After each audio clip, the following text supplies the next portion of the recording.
আসসালামু আলাইকুম রহমতুল্লাহি ওবারাকাতু।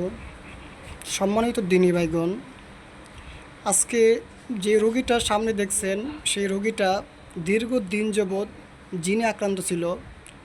ভালো হুজুর, কবিরাজ, মোতাব্বির, রোকাইয়া করার পরও সেই রোগীটা সুস্থতা হলো না। এখন সেই ভুক্তভোগী বা আমার থেকে তদবির অথবা রোকাইয়া করার পর এখন সে কতটুকু সুস্থতা এখন এটা দেখব। হ্যাঁ, এটা এখন রোগীর মুখে আমরা এটা শুনবো। হ্যাঁ, রোগী কী বলে। আসসালামু আলাইকুম রহমতুল্লাহ। আমি অনেক দিন ধরেই আর কি জিম করে আকর্ষণে একটু আকৃষ্ট ছিলাম এবং খারাপও লাগতো। অনেক দিন ধরে অনেক জায়গায় গেছিলাম, তেমন কোনো চিকিৎসা পাই নাই। আমার কাছে এসে এখন যেমন চিকিৎসা পাইছি আগের চাইতে অনেক ভালো লাগতেছে।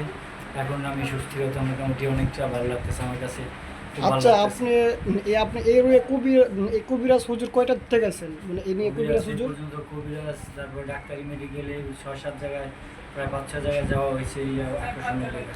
কবিরাজ হুজুর বা এরকম কবিরাজ কয়জন দেখাইছেন?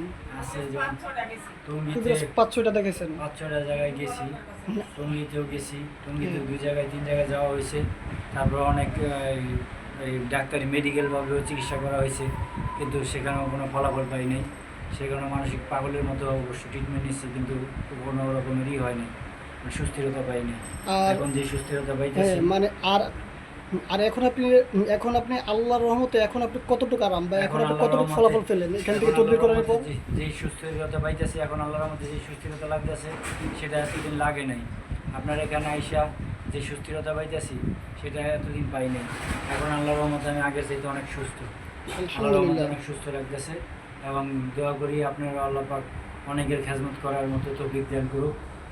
আমিও দোয়া করি যাতে অনেক ভাই বোনেরা আপনার কাছে আইসা তারাও চিকিৎসা পাক, আমার মতো অন্তত তাহারাও তাদের অস্থিরতা, জীবনের যেই সময়গুলো যাইতেছে সেই অস্থিরতা থেকে মুক্তি পাক আপনার চিকিৎসার মাধ্যমে।